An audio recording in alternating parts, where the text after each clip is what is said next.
drug and you know you're gonna try it. When they tell you that you can't do that, but you will, and you know you're gonna like it. When you light a flame, it grows. If you set a bomb, it's gonna blow.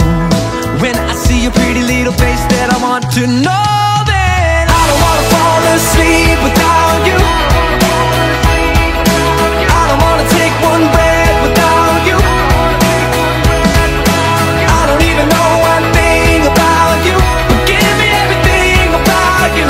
It's only been a moment, it's true, but I could never live this life without you. I'm never gonna be without you. I'm never gonna be without you. You give me one look, and I'll be on one knee with the plastic ring out, and I don't even know you. Yeah, we could run this back 1,000,000 times, but it's no use. I'll keep falling too fast. Why do I only want what I don't have? I don't wanna fall asleep without you. Without you. I don't wanna take one breath without you. Without you. I don't even know one thing about you, but give me everything about you. It's only been a moment, it's true, but I could never live this life without you. I could never live.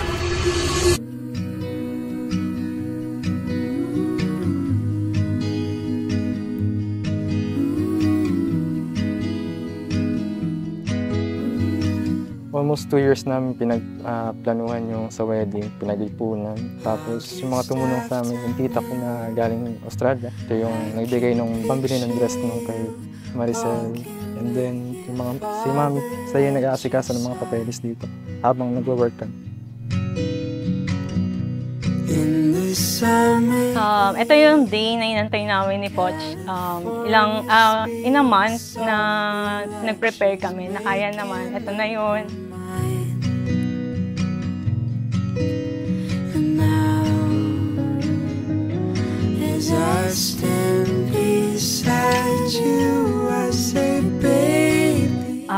Kinakabahan, at the same time, sobrang excited. Kasi ito na yung big day namin ng asawa ko.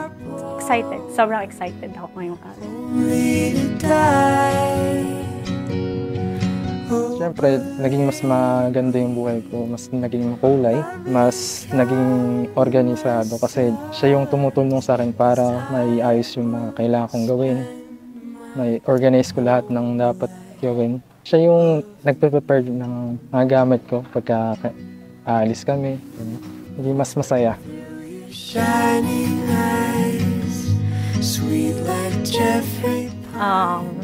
Ano siya, malambing, mapagmahal sa pamilya.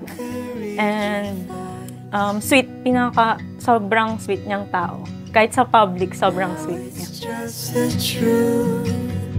Seems our hearts are fused, solid like the gold your sister brought. And how am I? Mabait. Supporting siya sa parents niya, sa family niya, sa mga kapatid niya. Understanding siya kasi kahit medyo nagkakaroon kami ng problema, iniintindi niya ako. Iniintindi niya yung sitwasyon namin, kung may problema, napag-uusapan namin. Supportado niya ako lagi. Tapos ano siya, mapagmahal. Lately, I've been counting my stars, 'cause I will spend my whole life loving you, loving you, loving you, loving you. Thank you sa pagsuporta mo sa akin, sa pagmamahal, sa pag-aalaga. Thank you din dahil kahit medyo nahihirapan tayo sa mga pag-asikaso ng bagay para sa kasal natin, masaya ka pa rin. Hindi ka masyadong nagagalit. Pinapangako ko na gagawin ko ang lahat ng makakaya ko para mapasaya ka. Maging masaya ka, maging masaya magiging pamilya natin. Maging masaya yung future na magiging anak natin, mga anak. Thank you so much. I love you. Palagay basang-basa ang dagit, abay damang-dama sa'king kalam ng punong-puno ng pananabik at ng kabalalim. Sa'king bawat paghinga nakatitig lamang sa iyo. Thank you, Pochi, kasi nandyan ka palagi. Kahit na madalas nag-aaway tayo or may hindi tayo ng pagkakaintindihan, nandyan ka pa rin. Iniintindi mo ako palagi. Pinapangako ko na kahit anong mangyari, ikaw pa rin at ikaw pa rin yung pipiliin ko.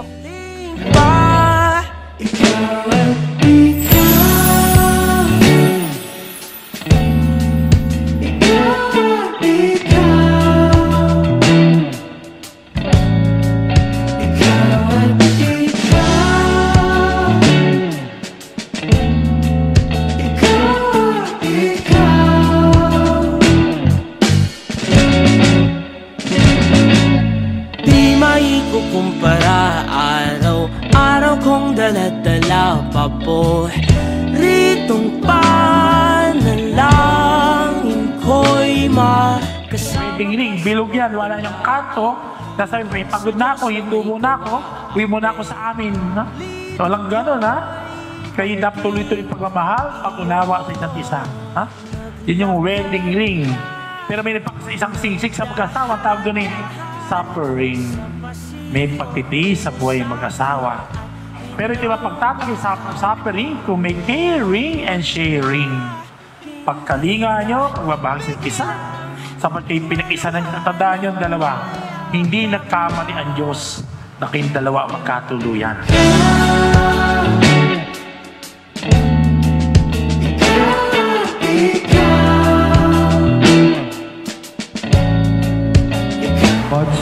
Kailan man hindi kita pagtataksilan, suot mo at pagkain natin ang singsing nito Na siyang tanda ng aking pag-ibig at katapatan. Sa ngalan ng Ama, ng Anak, at ng Espiritu Santo. Amen.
Papayo ko, lagi nating ilagay sa gitna ang pananalig sa Diyos.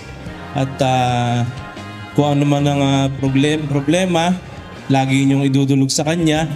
At yung maliliit na problema, huwag niyong hayaang matutulog kayo nang hindi kayo nagkakaayos.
Bakit si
anak ng Diyos, siya nawang sa inyo tumuwang sa kirapat kaginawaan, ngayon magpasawalang hanggan. Amen. Ang Espiritu Santo, siya nawang magdulot ng pagmamahal na gumapos sa inyo, ngayon magpasawalang hanggan. Amen. At kaya nagtitipon dito ay pagpalain sa ngalan ng Ama, ng Anak, at ng Espiritu Santo. Amen.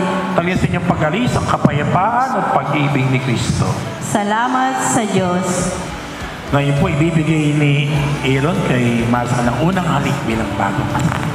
Kasi, bibilang ko 3 ha. Camera. Yan. 1, 2, 3. Naku na ba? Hindi pa daw. Medyo tagal-tagal mo ng konti ha. 1, 2, 3.